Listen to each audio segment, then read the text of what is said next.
Direct from the web, it's Billy Masters Live. And now, please welcome your host, Billy Masters. That's me. All right, come on. Come on, we got a show to do.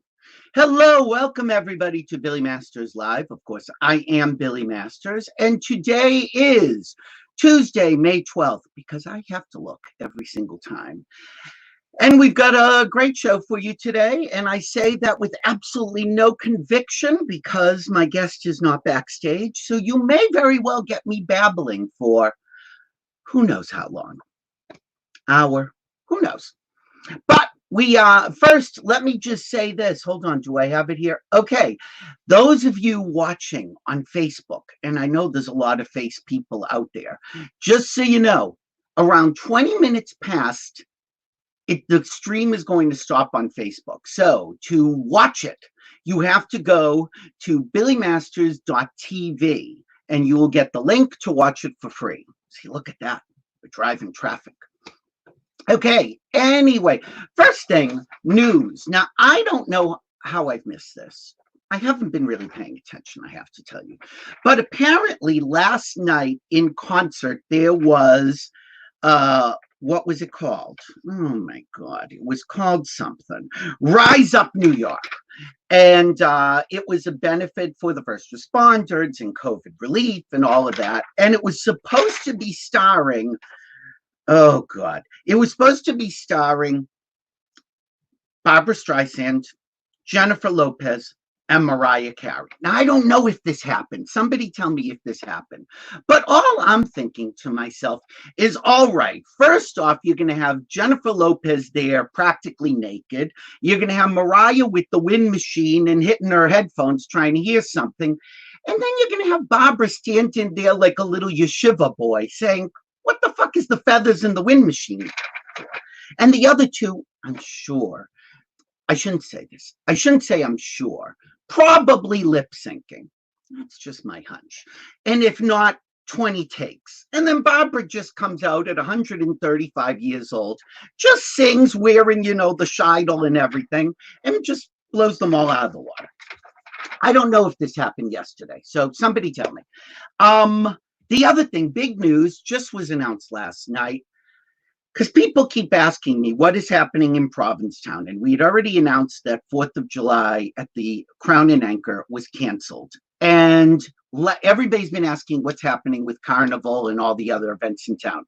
Okay, the Provincetown, it's not a city council, it's a town council. They have canceled all publicly sanctioned events through the end of the year. So I don't know what that means about horny, naked gay boys. Will they still come? Well, they'll come. Will they come in Provincetown? That I don't know. So it also means, since Town Hall is a public facility, all events happening at Town Hall canceled. Now, we don't know what's happening in terms particularly of the Art House and the Crown and Anchor. They've been talking about truncated seasons, limited capacity. I know that the Crown and Anchor has reconfigured the dining room so that people can, when they reopen, which they may have. They've been doing takeout, I know.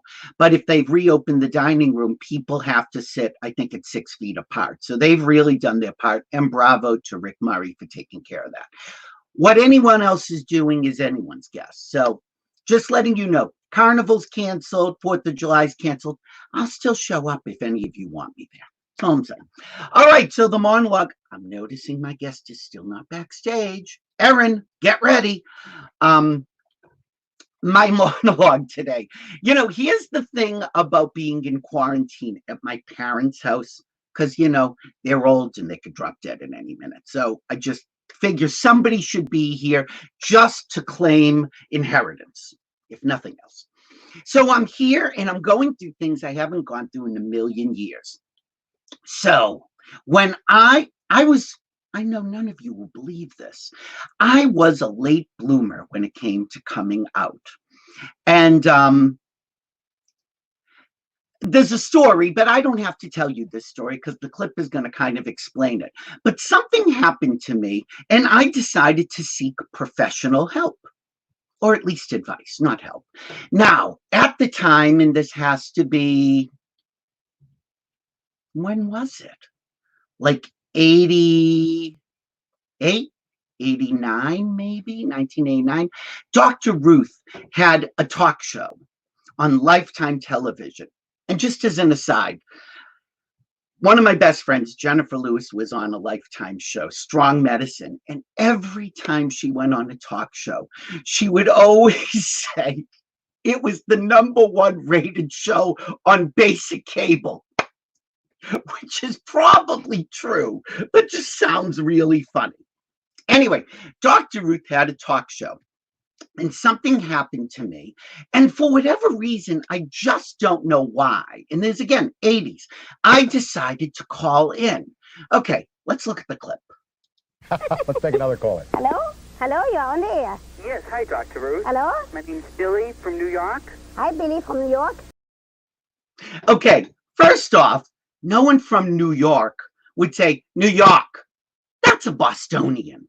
Okay, anyway, but there, Billy, do you see? Okay, continue. 3 months ago, Yeah. I was out with my best friend, and I was driving, and we're both sexually inactive. And we were discussing just sexual matters in general, friends of ours, and this and that. Right. And on the way, when I dropped him home, Mm-hmm. he sort of made a pass at me. Mm-hmm. And I was very, very shocked and sort of screamed. And he got out of the car and went into his house very upset. Yeah. Okay, #2, I screamed. Now, is Dr. Ruth thinking to herself, girl, you're gay. If you're screaming, you're gay. She doesn't. Continue.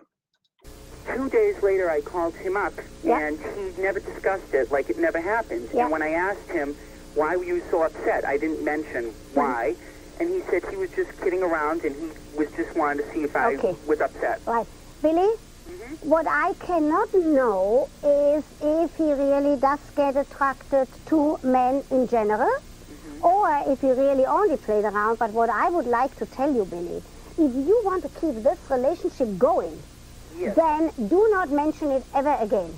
Because if he is really attracted to men, he already knows that you, Billy, are not attracted to men. Does he? Does he know that I'm not attracted to men? The screaming queen in the car. P.S. Much later, I don't know how much later, I did fool around with him. So there you go. Okay, continuing with Dr. Ruth's great advice. Right. So make sure that you make believe as if this has never happened. Don't ask him. Don't ask him, are you attracted to men? Why did you do it? Leave it alone. Make believe. Take a sponge, put the sponge over your forehead, and wipe it out from your brain. Okay? Okay. Thanks a lot for calling. I think your show is fantastic, and I watch it every night. Terrific. Thank you very much. That's what I very like to hear. Thank you, Billy. Bye-bye. Okay. I think your show is fantastic, and I watch it every night. Oh my God, could I be gayer now? If Dr. Ruth were a little smart, might she have thought to herself at that point, I see you guessed, by the way, thank you for being here. Would she might have said, okay, let me revise that. Just go for it, you big queen. Get out of the closet. And that's her advice. Just repress and pretend it didn't happen. I learned that during the Holocaust. I don't know what she's talking about. She's crazy. So anyway, then we'll just sum it up. Quite a technique. You take a sponge and you rub it out That's of your right. mind. Very good. And you know why I'm saying that, Larry? Yes. Because otherwise, the friendship is going to go to Absolutely. pieces. They cannot remain friends. Sure. Okay. So you take a decisive position. Right. Very good. I did eventually take a decisive decision. I said, suck my dick. And he did. Oh, the story. See, now people who are watching this, who know me, they know who I'm talking about. Happily, 30 years later-ish, he's still kind of closeted. But whatever. Is that my problem? I'm Billy fucking Masters. Anyway, my guest today, somebody that I love. And so just get ready for it. Oh, by the way, after that show, about a year or two later, I went to a big event in New York, and I was standing with Elizabeth Taylor. Do I get a photo with Elizabeth Taylor? No. Who do I get a photo with? Dr. Ruth. Now, admittedly, I did have to get down on my knees to get Dr. Ruth. But there you go. Full circle moment. All right. My guest today, God, he's still trying to figure out his best angle for the camera. You know, you look fabulous. Calm down with the camera. Oh, now he's fixing the hair. See, I love when I can spy on people backstage. God, in some states you could be arrested for that. Anyway, my first guest is, you know, I don't want to just make it so trite and say, oh, one of my favorite people, but I will say this, one of the funniest people I know, one of the smartest people I know, and one of the nicest people I know. Not so nice that I couldn't get in touch with them directly, but nice enough. So please give it up for my good friend, Alec Mapa. Oh my God. Wait, I'm not hearing you, sweetheart. You're muted. You're muted. Sweetie, I don't know. Oh my God. Oh my God. If I could read lips, if I could get like Joyce Chen or somebody over here. Try disconnecting from the site and then coming back in. Look at that. We've already lost him. Let's see. Kick from studio. Okay. We're going to bring him right back. Alec, come back. Because I just can't keep talking about Dr. Ruth. These are those technical difficulties I love. Oh my God, we already have comments. Who are the comments? Oh, Ronnie Kroll, thank you. We love you. And Alec, thank you, thank you, thank you. Erin Quill, you're glitchy. You don't have to tell me. Is that my Tony Ferrari? Thank you, Tony. I love you. And Chip. Hi, Chip. Chip and I used to go skinny dipping at Wright's Pond in Medford. Let's try this again. Alec, there you are. Can you hear me? I hear you. How are you? God damn it. No, it's a mess. It's pandemic nightmare. I'm such a grandma when it comes to the technology. And, you know, it's already too late for me to give the punchline when you said you had to get down on your knees for Dr. Ruth Westheimer. I'm like, you get down on your knees all the time. But hi. Oh, I've gotten down on my knees for you, baby. You know that. Well, listen, you know, you don't shame me. I will text you my number. You can get in touch with me anytime. I know. I don't know how I didn't have you on my phone. That was so bizarre because I'm like, I'll just call Alec. We've known each other for 75 years. And we look so good. We look terrific. Good lighting. Yes. Well, I will say, for people who want to see us together, this is from last year, just last year. Look how cute we are. Oh my God, that's really cute. That is really cute. Picture of us. Yeah. I had to look through my bifocals to see it. Yeah, I know. Very, very nice. All right, so I can't put the lenses on because you know my friend Kenny Morse. Every time I do the show, he's like, "Will you not put on the grandmother glasses?" Because no, and the glare and you know who are we impressing? We're doing a show on the pandemic. Listen, I'm a 55-year-old gay man. I have survived the 80s and the 90s. It's a privilege to be this age. Why lie? And we're here. We're here. We're trying to keep the folks entertained. And speaking of which, you are doing a lot to keep people entertained. Yes. Tell people about that. Okay, so this is what I'm doing. A couple weeks ago, I had Margaret Cho and Wendy McClendon Covey on my live Instagram for an hour. And I had like almost 3,000 dedicated views. And I thought, why am I not doing this as a fundraiser? So now, every Friday, if you tune into my Instagram live at 1 p.m. California time, I have celebrities. We all chat for an hour. And there's a link in my bio to feed COVID-19 nurses in the ICU in New York City. So fabulous. And you have great guests. Oh my God. Last week we had Cheyenne Jackson and Vanessa Williams and Jackie Beat. And this week, I don't know what it's like for booking for your shows, but sometimes when you call up famous people, they're like, I can only do it this day. So, so next week I have it's a marathon. I have Titus Burgess. I have Nicole Ari Parker and Boris Kojo. I have Nina West. I have Janet Mock. I have all sorts of entertainers. It's going to be wonderful. Titus Burgess is, we go way back. It's so, we're all in the entertainment business and we're all around each other for so long but we also what we forget is that we all start out together. Right. And that the people that you're friends with the beginning, the people who stay friends with you are your real friends. And what I've noticed is that the ones that turn up that you can count on, they are the ones you go way back with. The ones that are more recent, I will tell you, so just so people know, Alec is doing this at the last minute. We literally connected yesterday. And I had somebody booked. I don't want to say who. Somebody was booked that canceled. Names. No. Well, I will tell. Names. Okay. All right. I'm going to tell this story. I shouldn't tell this story. Okay. First off, somebody tried to book you on my show, piggybacked onto him. Like they said, there was somebody who isn't really big enough to my feeling. Okay, and whatever. This person said, well, if you book me, I'll bring you Alec Mapa. And I said, or I could just get Alec Mapa myself. Oh, yeah, no, we'll talk after the show. Yeah, you won't believe my God. That's so weird. Well, first of all, the fact that anybody would use me as a bargaining chip, that's just weird. That is weird. I'm looking for the best lighting in my room. I love you so. Oh my God, look at that. That's better. Pretty. That's not bad. Pretty. Look at my cleavage. I just did push-ups. I fucking hate you. I so do. I know.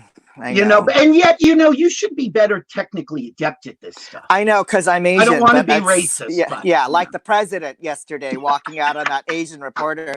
I just tweeted, I hope she put pee-pee in his Coke. See, I don't know if he was racist or just stupid, because he says that, oh, now we're in bed together. Okay, see, now that's the best angle. This is what I learned from, I'm going to name drop. Jane Fonda said after a certain age, you can only be photographed lying down because the gravity pulls all the skin back. Oh, for fuck's sake, you look So great. that's what we're doing. Well, there you go. Let's talk about you for a second, Billy. How are you? It's crazy. So the viewers know this, but I'll tell you, I had rotator cuff surgery scheduled for March 12th. And it was here in Boston. I left LA, came to Boston so I could convalesce at my parents. Are you from Boston? I'm from Boston originally. You're an asshole. The parents are still here. I am indeed. And which is why I always see you in Provincetown in New York. It's in the summer, I'm not in LA. Yeah, no. So I go to the hospital on March 12th. The very next day, they canceled all non-essential surgery. So I got in right under the wire. And I was planning on just lying in bed for a few weeks anyway. So this has been no big deal for me. But it was our mutual friend, Seth Rudetsky, who was raising money for the Actors Fund. Yes. He said to me, why don't you start doing something to entertain people? We all have to chip in and do our part. I know, and I said, I know. I don't have enough people to raise money. He said, it's not about money. It's giving people something to look forward to, something to do. Right. So that's how we all got into this. That's how but you know what? That's what queer people do, Billy. I mean, that's when we, as a community, when we all first started out together, even historically, we turned to each other for help. During the AIDS crisis, and we laugh. And during the AIDS crisis, when the government turned their back on us, it was the lesbians who were bringing us meals and taking care of us and taking us home from the hospital. And this is the same thing. This is what our community does. I mean, we help people, and right now I chose nurses because I'm Filipino, and it's weird that I'm not a nurse. But the nurses are really the ones keeping everybody alive. And now, not to get too serious, putting their lives on the line, putting their lives at risk. Really, they're not allowed to bring in lunch boxes from home. Oh no, which risks further contamination. And then so sometimes they have to eat hospital food, and you know how shitty that is. No, we don't want to do that. So haven't they suffered enough? I know. So when their dinner time comes around, through this fund that I'm working with my friends John Houston and Stephen Carroll, brings the meals directly. And when the food comes, they take pictures of them. They're so relieved that, oh my God, I don't have to eat hospital food. I don't have to microwave a Hot Pocket. It's bought from restaurants in New York City. So good. So they're keeping the restaurants open. And it's also reminding them that people remember them because they're having to do terrible things day after day. They have to pass their iPhones and iPads to people so they can say goodbye to their families Who are dying. who I were know. dying. And it's just awful. So I was sitting around my house for a month going, I just feeling useless and angry all the time. And, you know, it's funny enough, Seth is doing this all the time. Like he started right away. Twice a day. How is Twice a that day. possible? That's who Seth is. Seth I has a hummingbird while the rest of us are sleeping and taking naps. I don't or know how he does it. watching porn. Seth Brudetsky is constantly at work helping people. So with my two shows, Gay Dad Happy Hour, Thursdays at 6, and Instagram Live, Girl Friday, Instagram Live Fridays at 1 p.m., both California time. In 1 week, the week that I started it, I raised $2,000. And that is just so amazing. We were able to feed like 100 nurses. So it's right now I feel like it's also selfish for me because it's making me feel good to do it. And also I don't feel useless, which is a terrible feeling to kind of watch everything and think like, what can I do? What can I do? What can I do? This is what I can do. Well, I've been, as you know, I don't do as much live performance, obviously, as you. Once I discovered I could write and stay home and not take care of myself, I was done with live performing. You're the smart one in this relationship. No, because you've got more money, trust me. But you know what? You could not pay me enough to barker on Commercial Street in Provincetown ever again. The worst. I just remember Jaffe Cohen in a Speedo walking up and down the beach begging people to come to the show. I said, I'm done. I am done. And barking in Provincetown for me, like I'm not a drag queen. I don't have. So they don't pay attention. Right? Well, I don't have a character to hide behind, and I'm an extroverted introvert, which means I'm a naturally very shy person. So when I bark in Provincetown, it's usually like I'm running for class president, but I'm like, "Hi, come to my show, please." Just kind of, I hate it. See, what I would do is I would turn on the stage persona and basically gave the show away on the street, and then they come in and say, "We already heard that joke." Like, I know, but here's how I want to revolutionize barking in P-Town, but they won't do it. Set up a large Samsung television out in front with a speaker and have a big commercial running for your show on a loop all day long, and then for a couple hours at a time, stand out in front of it and take selfies with everybody. Right. Well, I had Judy Gold and Varla on 3 weeks ago, and we talked about this. And I don't know what your experience is. Maybe it's different than mine. I find that gay men are the worst audience for gay men because they all think they're fabulous and funny, and they're like, I'm funnier than you. Okay, here's the thing with gay men. They're the smartest audience you're ever gonna, you're basically getting up in front of an audience that's smarter and funnier than you are. So you have to establish rapport immediately by talking about what a loser you are. Well, I can't do that. I'm fucking master. I know. I established rapport also, at the Atlantis cruises were a real learning curve for me because I had to perform for audiences that were drunk off their ass at 2:00 in the morning off the coast of Barcelona. So that's when my act became really dirty. They all love the butt stuff. That's and everything. What you have to do. But now on the cruise, do you feel that you have to keep yourself on because you're socializing with them? Well, I'm part of the entertainers, so it's literally like I'm like a cast member at Disneyland. If I don't want to talk to anybody, I you are Julie McCoy, right? Yeah, I mean, the minute I leave my room, it's on because it doesn't serve me or the guests for me to go fuck off, leave me alone. Right, then no one's coming to the show. Nobody's going to come to the show. But the cruises taught me to be a little more social than I am naturally because and also I do like being alone in my room on a cruise. I enjoy that part. I go to the tea dances. Also I can't get too shitty because I have to do a show. So, I'm on stage for an hour and change. So it's tough. But with gay audiences, I love gay audiences because also we've all been through the same things. You know, we've all been dumped. We've all been hurt. We've all been, there's a deep well of pain. And that's where our sense of humor comes from. Because our sense of humor, Billy, as queer people, that's what keeps us alive. That's the survival mechanism. When you can't laugh at life, life is going to break you in half. It just will. You have to be able to kind of face everything and move on. Yeah, I found, I had friends when I started doing, primarily, I will just say, I love hosting. I really did. I like doing stand-up, but it was too much work. I loved hosting. It's a lot of work. I loved middling. Well, you and Jamie know that. So, but because I like the hit and run humor. I think that's fun. And but I had friends that were like, why do you always put yourself down and talk about the tragic stories? Talk about how fabulous you are. Being fabulous isn't funny. It's not the funny. Stories that like you look like an idiot at the end of that's funny. Yeah, me sharding myself while Christmas shopping, that's funny. Did you do that? Really? Yes. Did you ever? No. For your audience, I don't know if you know what a shard is. It's when a fart picks up a hitchhiker on the way out. Yeah, so, it's a little leaky.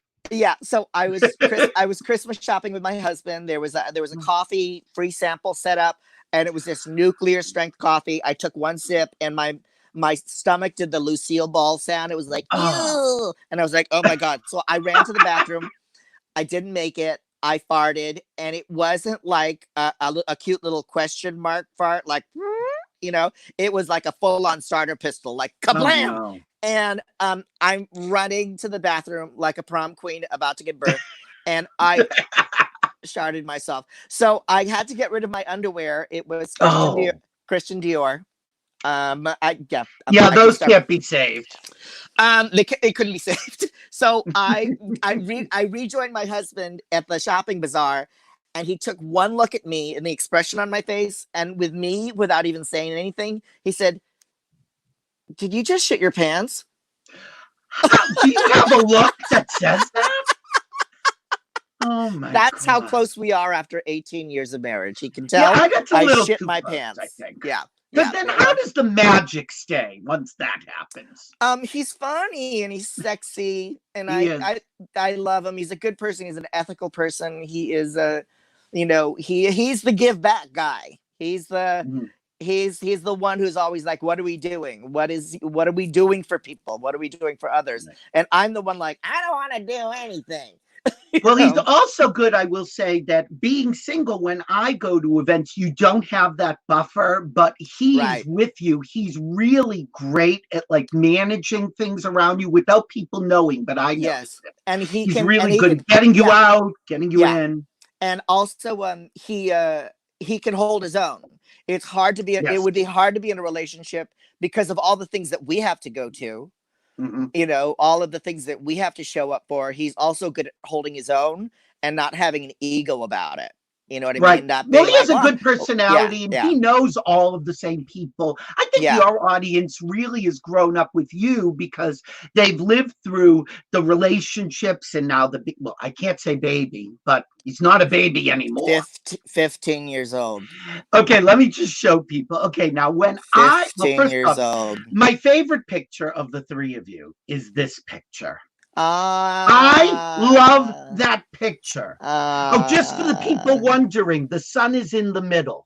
Because there's some queen out there think, wait, really young. What? Yeah, they're living with a young black guy. That's weird. But when I first met Zion, this is what I remember. He's a tiny little thing. Can I now show him what he looks like now? Sure, feel free. Towers over you. Yeah. Well, not towers. Yeah. Well, he's even taller than that now. Oh, he's really? Even taller than that. Yeah. He's almost as tall as Jamie, and Jamie's 6 feet. Yeah. Is he? Oh, geez. Yeah, he's grown. I have a. Can you still reprimand somebody who's I have a teenager. My mom did. Did your mom? I mean, was your mom smaller than you? Yeah. No, she's still downstairs. Look, I mean, if I have the discussion about what I want to eat for dinner, just take care of yourself, old woman. I'm fine. But Billy, I don't understand your setup here. What is this? Is this your attic? Are you in the basement? no, Are I you- am no. Okay. Oh Jesus. Okay. You have a So green screen in the there is a background. green screen. Yes, because Got when it. I first started the show, first off, when I started the show, my arm was in a sling, and I have Sexy. one arm. I know. I'm so hard right now. You know how many people said on the show? They said, "Are you wearing a seatbelt?" Because all they saw was. I said, "Yeah," because I'm so funny. Did you forget your safe word? Yeah, exactly. Thank God I got the ball gag off. So, yeah, I base it at first. I'm in this tiny room I grew up in. So my bed is behind me. Somebody said to me, "Could you at least make the bed?" I'm like, all right. Then I made the bed.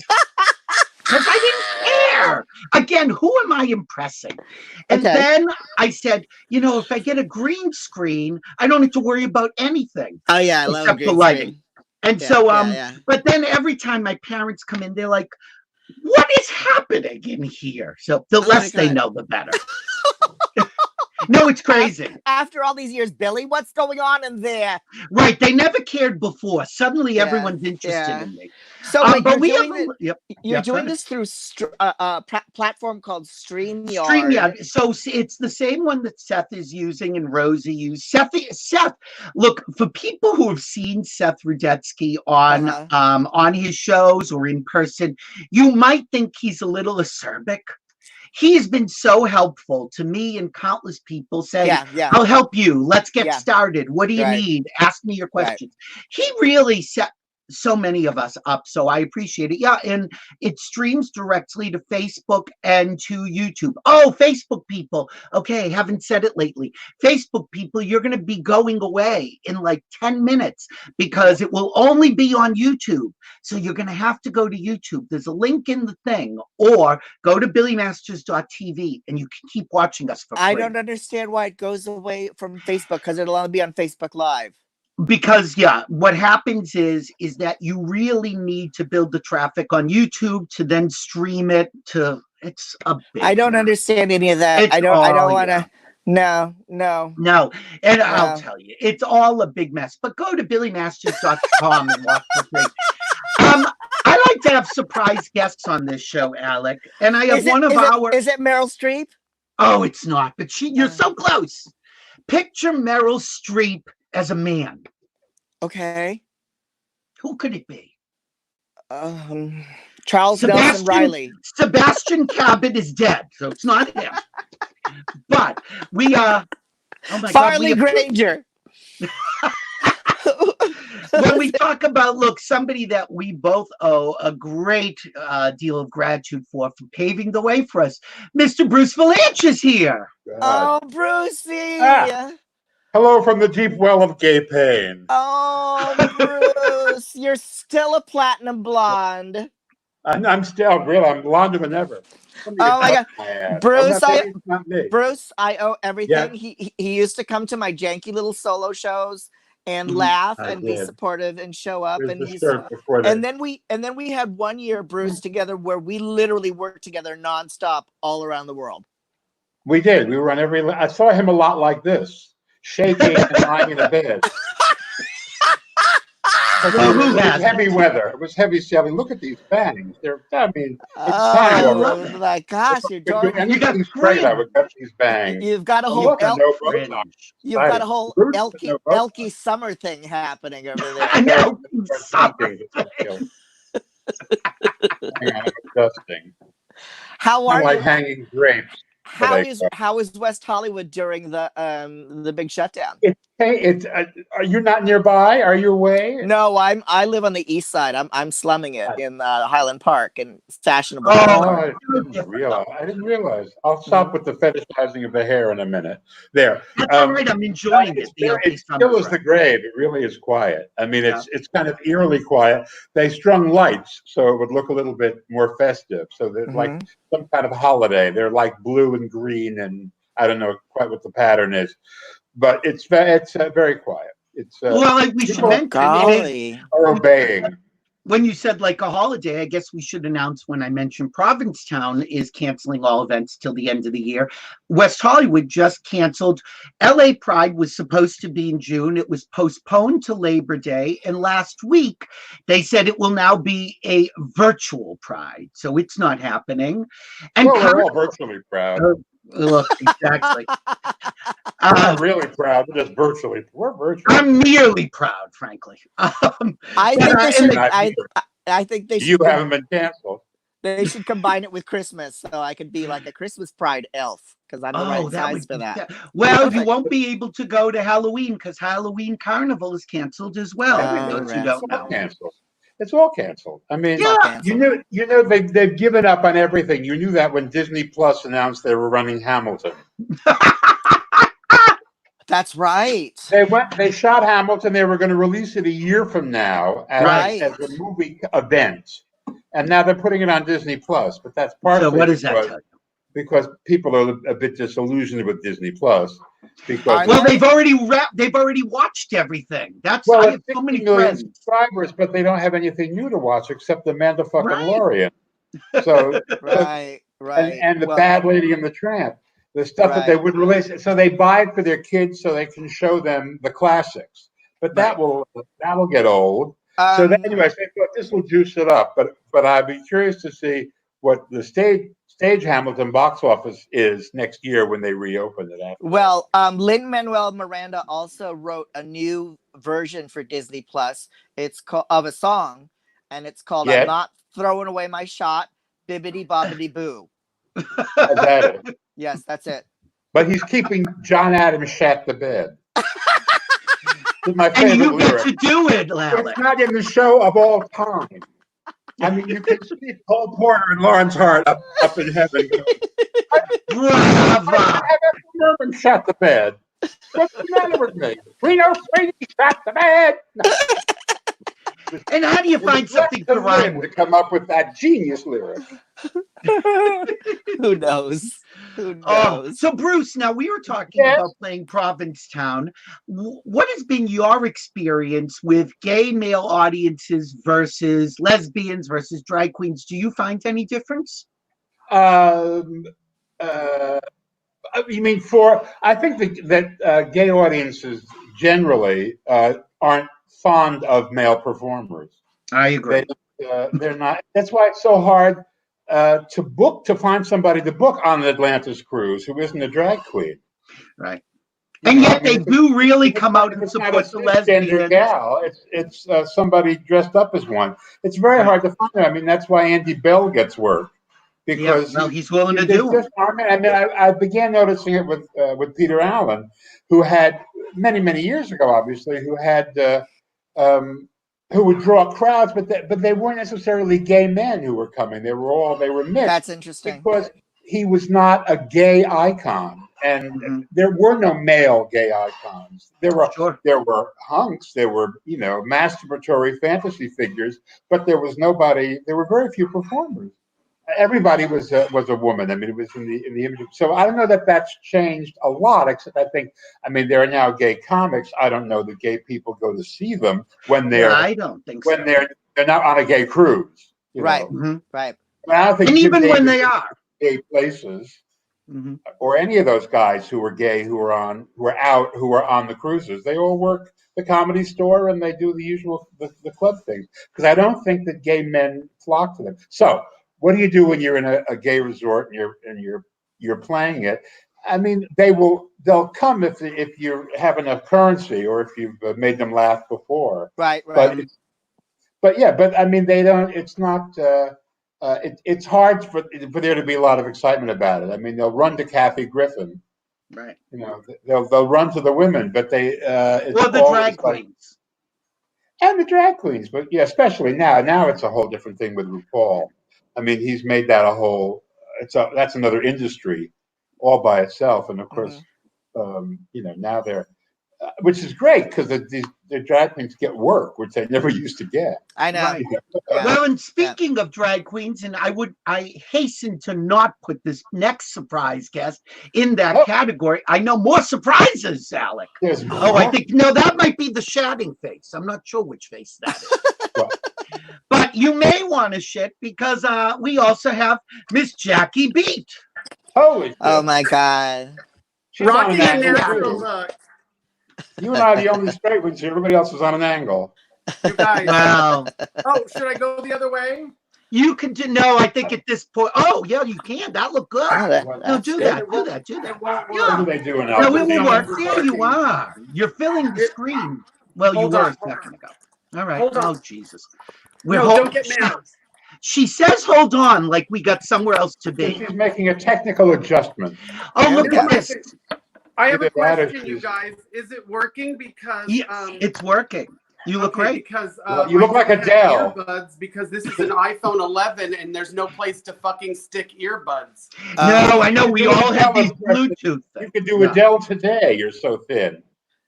Yeah, What? you look gorgeous. I love how skinny. No, you guys. First of all, I have. What happened to the fucking sound? Hold on. I love No, I everybody. Hold on. We hear you. I know, You but may I not can hear barely us. hear You you. can read your Anyway, palm. well, Bruce Vilanch Oh, is a on the long line. It's lifeline. probably a plus to be able to Wonderful. barely hear you. I'm kidding. I love you, Bruce. I bet. No, I just Yes, Jackie. rocking a natural look.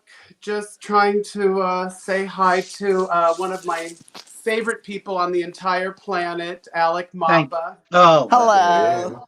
Oh, and Billy yeah, well. And you didn't know Bruce was going to be here. and Bruce. I didn't know. Well, I was here. I tuned No, in just in I time- do this. I don't know that I am here. I tuned in just in time to hear Bruce talking about how no one will go see a male performer, only women and drag queens. And do you concur with that impression? Well, that's always my answer when, every once in a while I talk about how, there are people on the planet who think that women can't be funny. And I'm like, what are you talking about? They're the only people I think are, Andrea Right. Martin and Catherine O'Hara and all those people that I just think are the funniest fucking people in the world. Mhm. And that I've spent 30 years trying to emulate. Right. So, but everyone's funny. It's only It straight doesn't men. matter who what think. you have in your pants. You can be funny. Well, some people, what they have in their pants are funny. It's pretty funny. It is funny.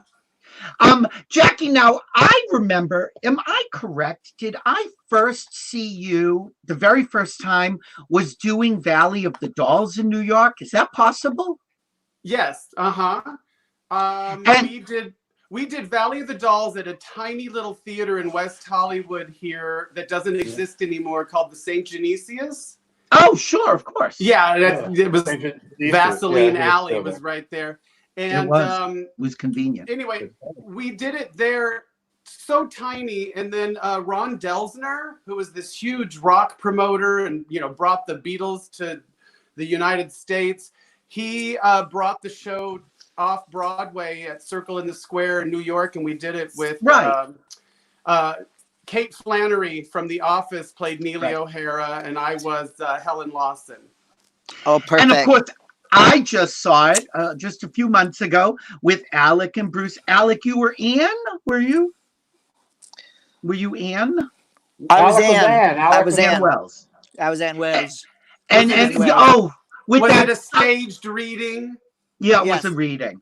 Yeah, that's And where you Bruce- just stand there and Bruce, read the you were- script. And I was, Bruce, you were Jennifer Jennifer. North, Sharon Tate, You were Sharon Tate. Margot Oh. Robbie. Yeah, yeah. Yeah, see, Perfect. we should. Oh my God, we'll have to do a virtual reading of that. That would be fun.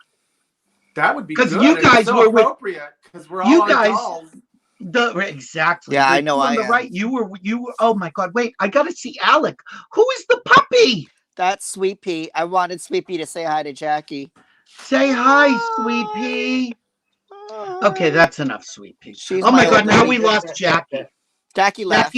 Jackie Well, left you the know, we took the conversation. camera off her for a second, and now Uh-oh. she's got better things to do. Back She up. might have had to shot herself. Oh my God, she could do. Oh, Oh wait, she who do went you back have, there. Jackie? Oh my God. Okay, wait, I gotta Hello. click on Jackie. Let's. Oh wait, where's Jackie? Okay, let me see. Oh, look how cute the so little cute. baby. So cute. Mm. Oh, I I'm in can't my go get- Karen wig, and I've got this is Miss Tony, and her full name is Miss Tony Home Perm. Tony Home Per. Oh, I love that. That's hysterical. Now listen, Bruce, no Alec little furry has a- animals, Bruce, there? Yes, I have a black pug named Hattie McDaniel. No, where the hell is she? Well, it's I all right. I can't wake can't her get up. Lily. 14, and she's That's- curled up. She's a She lesbian. ran away to live with Queen Latifah. Honey, she Who is slapped gonna be Queen the- Latifah across the face. I told everybody about that, and nobody believed me that Tallulah Hattie McDaniel myth, because they said you're really, really aging yourself to talk about it. No. And then Ryan Murphy lifted it up and made it this thing, and I can't begin to tell you the number of calls I got. Jesus, you were right. Probably all made up to begin with, but that I had a white puck named Tallulah Bankhead and a black puck named Hattie McDaniel. And Hattie survived, but cannot be lifted to the camera. All I right. Would think not be Jackie is happy. redecorating. What is happening? No, Jackie's I putting was the trying dog to get away. the other dog, and she ran up the stairs. Oh, so see, Jackie, where Jackie's got money, Jackie's got Too stairs. happy. According to the internet, she's the richest drag queen in the world. That's not true, but it says She's I a have $3 millionaire. million, and I just want to go on record and say if I had $3 million, I wouldn't be here talking to you three animals. I In just wanna say, Altadena. listen, Alec is so lucky to have a gorgeous boyfriend and his dog and his son. I'm here in my house here in Altadena all alone, so these two dogs are the only thing fucking keeping me sane. To be so tragic to be in Altadena.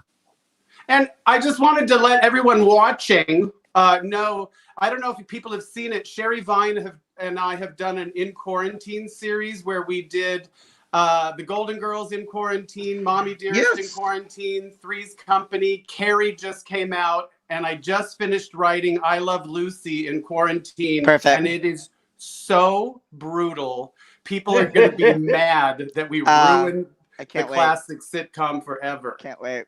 And where can people see these, Jacks? On either my Instagram or on Sherry's YouTube page. Cool. Everybody check it out. And they're there. They will live there. Yes, they will live there long after none of us live here. Oh, I know. Jackie, how did you meet Bruce? Do you remember? I don't remember the first time we met, but I remember the first time we actually spent any quality time together was backstage at some weird benefit in San Francisco. Yeah, that's right. I mean, it's always something. It's almost like asking, like, you know, it's like trying to remember a bathhouse experience, Right. you know, like, or, you know, like it's like, oh yeah, I met him. I don't know what happened. It was a pride event, a benefit. home I know. soaking wet, you know. We had met back as Johnny Depp clones. We'd met like for a nanosecond here and there, and I saw Valley of the Dolls. And who played Jennifer North in that at St. Denis? Oh my God, I'm gonna forget Melissa. I'm gonna forget her name, but the saddest thing in the world. I totally stole what she did and used it in these readings. Okay, Melissa Manchester. Wait a minute. Are you asking who played Jennifer North, right? Yeah. Yeah, the Sharon Tate. Yeah. Oh my God. I'm so embarrassed that I can't remember the name, but I did saw I her look it afterwards. up? And I No, told but her let me just telling say everything. this, you guys. She every night on stage. Anyway, the actress ended up dying of breast cancer. All right. Well, thanks for bringing the show up. Well, I'm just sorry. Extreme close up on Alec. No, because I'm now on No, another window trying to see who played, and I can't. I'm looking it up. Oh, and I cannot see it. And that was a long time ago. Anyway, It was. that was the time we spent with it was in San Francisco and that thing. But I was like a fan. I had the T-shirts. And Well, Jackie is one of those people. What I first thought when I saw you is that I saw you as a boy and I saw you as Jackie. And I said, this is somebody who both characters have unique voices and is hysterical either way. Oh my gosh. But also, Jackie Beat was for me, one of the first, like, mainstream isn't the word, but visible drag characters that wasn't an impression of somebody else, of a woman. Right. Had a persona. And a world of her own. And when you started doing that, that wasn't being done. It wasn't now, being done. it's like what you have to do to win the prize. Yeah. But it was you like were the a first full. of all It of was. that It was like a Groundlings character. It was complete. Yeah. Exactly. That's He what it showed was. up with a complete universe. And I remember I used yeah. to say that in interviews. I say that Jackie Beat is this high concept character like Pee Wee Herman or Elvira. It just happens Exactly that right. the person underneath the character is a man. So Yeah. Well, I right. think what it has held you in good stead because it also shows great writing, which of course you have written for some of the great comedians of all time. Right. Right. well, thank It's you. true. Well, It's true. also the thing is, like, the girls who go on Drag Race is you're not going to have a career afterwards if you don't have an act, and you've had an act this entire time. Yeah, I just said this in an interview also. Like, I can't believe that now they have contestants on Drag Race who have never stepped foot on stage, who have Isn't that never shocking? performed. That's weird. They just have a great social media following, and they know how to face tune, and they can cute. look good. Right. And they look cute out of drag since 14-year-old girls are watching the show. Honey, I started doing drag because I'm not that cute out of drag. Oh, you're gorgeous. Thank you, darling, in my Karen wig. Well, again, it's funny. I mean, and I don't mean disrespect to anyone here, but none of us would be cast as leading men. We are all character actors. What are you Sorry, saying? Alec. What are you saying? Unless they're doing that musical of Marty Uh-oh. and John C. Reilly quits. Yeah. But Well, I don't think I would get that anyway. Listen, I'm curious. to go yeah, back go ahead. to I Love Lucy, I would rather be Ethel than Lucy. Oh my God! Now Alec is spinning himself around. Okay, no, yeah, I don't no, think I it's going to just- work. Alec, it's too I don't know. early for drugs, Alec. I don't know. know. It was a psychedelic moment. Alec, Yeah. how did you always know? Like, did you want to be a comedian? Did you want to be a performer? Did you want to be an actor? I started out as a very serious actress. I did Broadway. I did Shakespeare. Oh, you did, and and Butterfly. And then I came here and I didn't work for 3 years. I couldn't get a job. Can I And just so- go back? Because Yeah. how does somebody start replacing B.D. Wong on Broadway? How is that like where you begin? Because everything after that's got to be a step down. Okay. Sorry. Well, it was my first job. I mean, when it came down to the wire, it was between me and BD got it, and he was fantastic, and he won the Tony, and the show ran on Broadway for nearly 3 years. I played the last year on Broadway with Tony Randall, and then I did the tour with Philip Anglem, and then I came to Los Angeles, and I thought I was on the trajectory of I'll come to town with a Broadway show, and I'll get a TV series, and hallelujah. I didn't work for 3 years. I couldn't get arrested. So I wrote a solo show about having a nervous breakdown. And that's how I started getting television jobs. Was it funny? It was called I Remember Mapa. And I think Bruce came to it. And it was really about like how, it was about expectations versus what life gives you and what you do. When nobody shows up, when it doesn't turn out the way you want it to. And it's And you know what? Can I just say something, Alec? Of course. It's so not about talent or hard work. It is such a fucking crapshoot because I remember I moved back from New York to write on a short-lived show on the WB called The Hype. And I lived in that office, and there were episodes of that. It was sort of like SNL for tweens. yeah. And there were episodes where almost every sketch was something that I wrote. And I thought, oh, this is it. I'm showing everybody what I'm capable of. Right, and then the show was canceled and it completely fizzled and I couldn't get arrested. And yeah, I tried. Then you were the main writer on Ross Matthews' show, and then Chelsea Handler opened her mouth and called everybody an asshole, and then they pulled the plug on all of her shows. You know, And then you wrote for Joan Rivers. Yeah. everyone I at know. E is an asshole. Okay, Melissa Christopher. I just looked it up. Yes. God rest your soul. Yes. Sorry, And she was Melissa. the most adorable, amazing woman ever. Of course, someone like that leaves the planet way too early, and then Yeah. Trump is still walking around. I know, and he has a White House full of people who have tested positive, Yeah, and he's and not they're wearing all. a mask. You know what strikes me is that each of us, ended up really finding a niche in something that we didn't anticipate being our niche. Because Bruce, I guess you wanted to be a performer, but you really got your break writing, correct? Yeah.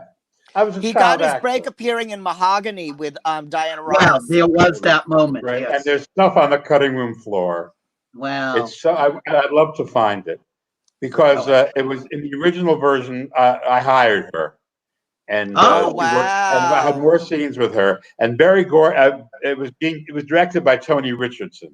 Yeah, kind of. And he and Barry Gordy did not get along. No, they did not. And Diana wasn't. You know, she would say, "Do you know what he's saying? I don't understand the word he's saying," because he had a very British public school. He saying, "Diana, I'm not going to with that. Pick up that thing, and then you bring it over to this side of him." And she would say, "What he is saying?" So it was fated not to end with. And he did not speak in the Brewster Project's patois. Right. No, not at all. And Barry fired him, and he also decided that the picture had to get to Rome quicker. There was too much. He said, "Chicago's ugly. We have to get to Rome." Okay. And so he just slashed the script, and all the other Chicago scenes went away, and he got her to Rome. So the one scene I have is where I don't hire her. That's but it obviously lives. When I met RuPaul, first thing he said to me was, "You're in Mahogany, 32 minutes in." I said, "Holy shit." And I went home and I ran it. 32 minutes in, I show up. Not for nothing is this Queen RuPaul. Can I just say? I knew there was greatness at work here. That's the RuPaul I miss. Oh. That's the real RuPaul, and I miss that. That's RuPaul. the real RuPaul. Oh well, we can't discuss RuPaul because there's a gag order against that on this show. Honey, Or a gag reflex. Well, not on RuPaul, there isn't. I'm sorry. I know. God, we're such hacks. But, again, what I think is interesting is we all sort of were available to pivot to what was working. And I think whenever anyone asks me, I didn't set out to write a gossip column. It was an accident. And I said, oh, all right, this is working. And you put yourself there. And I think it can become...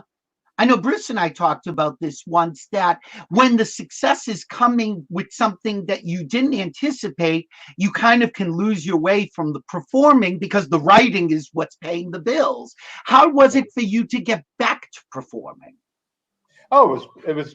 I never actually went away from it, but I shifted because I was auditioning opposite people who were authentic. I mean, I was not I was born 40. I always looked older than I was, and I would be I'd go well, at least none of us are born 40. A bunch of fat Italians, and I would go into the room to read for the same part.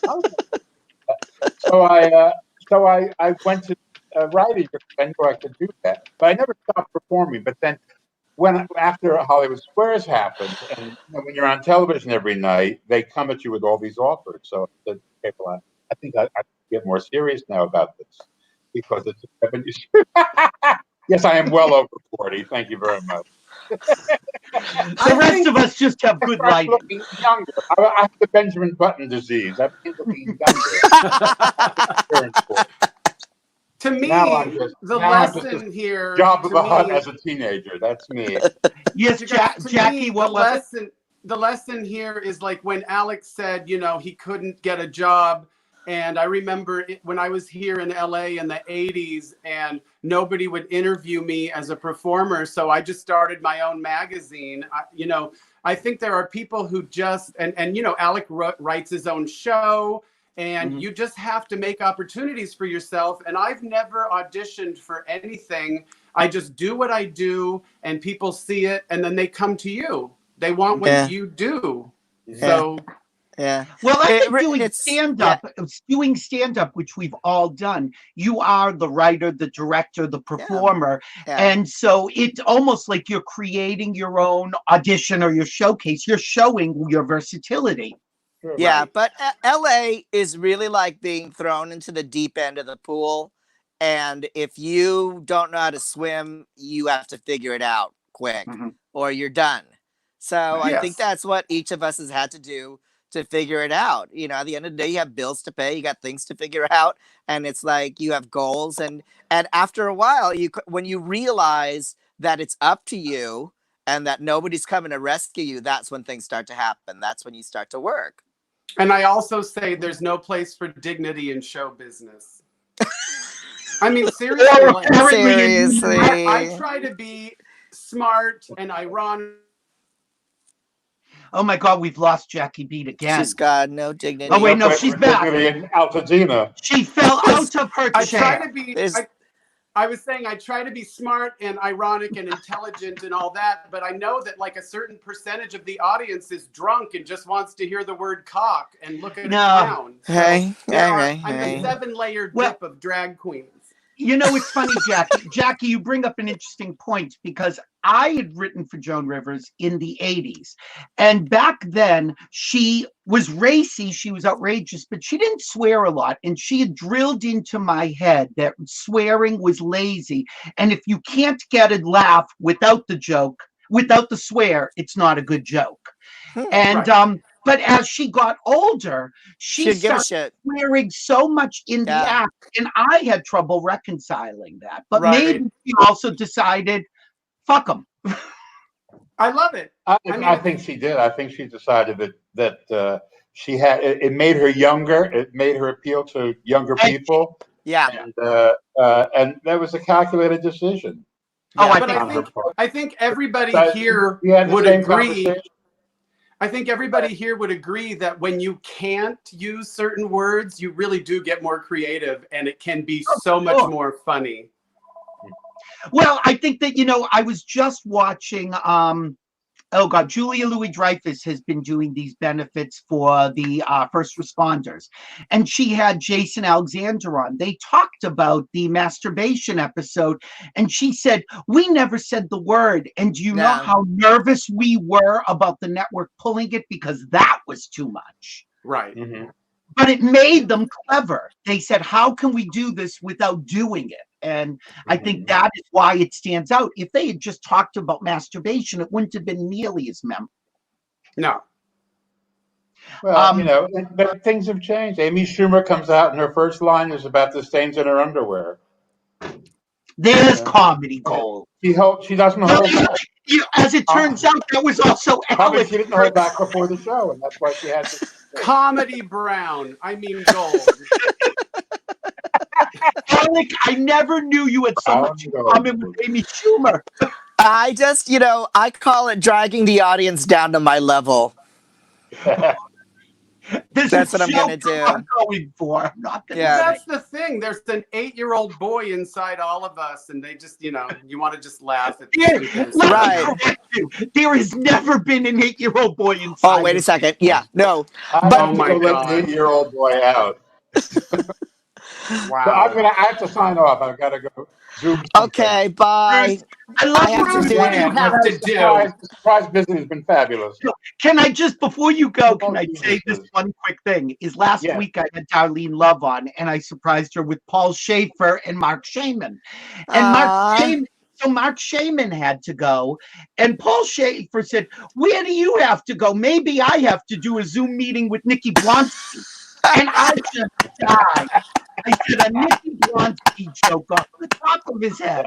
That's really funny, Nikki Blonsky. I have a Zoom meeting with Loretta Swit that I've got to get to ASAP.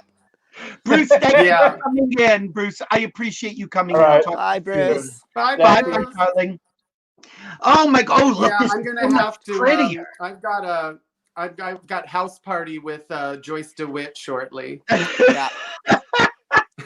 Joyce DeWitt wishes she had a house party to go to. House party is this app where you can hang out with friends and play games. Can I say this? I don't know about the rest of you. I feel like I was built for quarantining, and I think funny people are. I think we're used to being alone and working alone. This has not been that hard for me. What about the two of you? Well, let me just say, I have been doing online digital drag shows and virtual this and virtual that and Instagram Live. I don't have to wear heels, half the time I don't even have to wear, undergarments. Pants. I don't have to deal with people. Yeah. And and the Venmo tips, trickle in, and I love it. What about you, Alec? Well, everybody's been saying I'm bored. There's nothing to do. There's a million things to do. Like I have never been so busy. I'm working every day. I'm doing something every day, but I'm also doing weird stuff. Like I've started ironing sheets.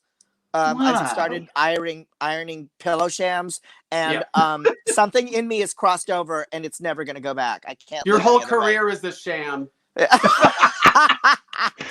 was good. Okay. Have you alphabetized your spice rack yet? Not yet, but I'm going to. Get on that. I'm going to. No, that's the kid's job. Let Zion do. You know what? I feel like I should duck out also and let you guys talk more, since Alec is the official special guest. But can I plug one last thing? Yeah. Of course, darling. Plug away. Okay, listen. I haven't been on that TV show that shall remain nameless, Drag Race. So I have to beg for people to come to my show, and my next digital drag fest show is this Sunday. And if you go, it's called Beep Bop Boop. And if you go to any of my social media platforms, the link is in the bio, everybody. Okay, so make sure, guys, go to your Instagram page, your Facebook page. You can be friends with all of us. We're all on social, for God's sakes. Oh, look, she's finding her angles. Look, I love your ring light. It's very pretty. Thank you. Yeah, and the coffee filter on the side. It's that main filter. Oh, so this is because she didn't do the eyes. Oh my God! There she goes. Oh my God! It's turning into a striptease on Jackie Beat reading for the part of Uncle Fester. Where's the light bulb? You gotta have a light bulb that lights up. Oh, so first off, I love that you just did that. But we just were talking about that you have to pivot and possibly strip. Alec, feel free to fulfill yourself while watching it. Okay, all right. Maybe won't care. Who says I already haven't done so? Bruce came on. Light as a feather, stiff as a board. The minute we mentioned having an 8-year-old boy in you, I know. Yeah. Too much. We're gonna have to cut that out. Well, we're joking. Facebook Live. We're joking. Okay. YouTube. Everybody relax. Can I tell you who I have next week? Because this is just so hysterical. I have Gloria. No, Gloria Allred is going to be my guest next week because she's a laugh riot. You don't know this. Yeah, I know. Wow. I have Ruth Bader Ginsburg, and she's going to tap dance. So fuck all y'all. I'm doing a special Instagram Live. It's me and a Ouija board, and I'm going to talk to Maya Angelou. Now that she's dead, she does her really dirty limericks. You guys, I gotta go. Bye. All right. I love you. I love Bye, you. Bye, Jackie. We'll do this again. Jackie's going to come back. We're going to do a tribute to Joan Rivers next month on her birthday. Yes. So we will see you there. Thank you, Jax. Thanks, you guys. Bye. Bye, honey. Bye. See, you never know what's stuck left at the party, and you still haven't told me the gossip about who was on that email. Oh, no, I'm going to tell you afterwards because it will just make you laugh because it's so bizarre. It's so dumb. So, can I tell you this? So the other person that they tried to piggyback onto, they said, I could bring Tracy Lords. I said, I can get Tracy Lords. Yeah. I mean, but Billy, you seriously know everybody. I mean, you know everybody. Well, but we all do, as we said. I mean, there's a group of us who see each other all the time. We're all friends. I don't write down anybody's phone number. I don't. Well, apparently, I never wrote down yours. So there you go.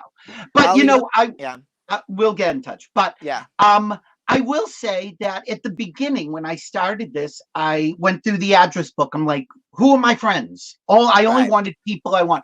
Okay. Right. This is gossip. This goes no further than between the two of us. I'm all ears. Okay. Oh, they're really tiny ears. Look at that. Yeah. They're very small ears. Very petite. They're very sexy ears. And slap her. You're horrible. All right. I'm gonna go. I'm gonna email you my Everything. Just at billymasters.com. Yeah, all my info. I have a cocktail happy hour with my husband where you just hang out. We have drinks. You can click on the link to feed nurses. This Friday, my guests are Janet Mock, Shangela, Titus Burgess, Boris Kojo, Nicole Ari Parker, Fortune Themester. I got packed. And then the week after that, and that's Friday. And the week after that, I have Jake Shears, Molly Shannon, and Kathy Griffin. So you know, we're again, and people who watch this, the reason that I like doing this and bringing people in, the same reason I'm sure you do, it really shows who we are. This is how we talk when we see each other. I know. And I'm just calling in all my favors. I'm calling in my friends, going, listen, I'm just sitting around the house, and I want to raise money for the nurses because people are already forgetting. You know, everybody's moving on already, and this isn't over. And this is not going to be over for a very long time. So get comfy. All right, Billy, I love you. Sweetheart, thank you for doing the show. Yeah, no worries. We'll talk soon. Bye-bye, honey. Bye. Oh, my God, what a show. Well, thank you to all my guests, to Alec Mapa, who, of course, is fabulous, Bruce Vilanch, who's fabulous, Jackie Beat, who's fabulous, and, of course, I am fabulous. Don't forget, okay, let's just see, where is the banner? So if you want to watch any of the shows, go to billymasters.com/TV. All of the shows are there. They're going to be there forever. Please, I beg of you, if you're watching this, it's on the other side. If you're watching this on YouTube, click the logo. It's right there. Right. Oh, Jesus. I'm going to learn how to work this green screen eventually. If you press right there on the Billy, you can subscribe to the YouTube channel. Please, we need people to subscribe so that I can get lots of little perks. Okay, that's it. Thursday, 3 p.m. We have Broadway's legendary Faith Prince and divine drag performer, female impersonator, and amazing vocalist in his own right, Randy Roberts. So we will be back on Thursday. And just remember, if we're live, we're here.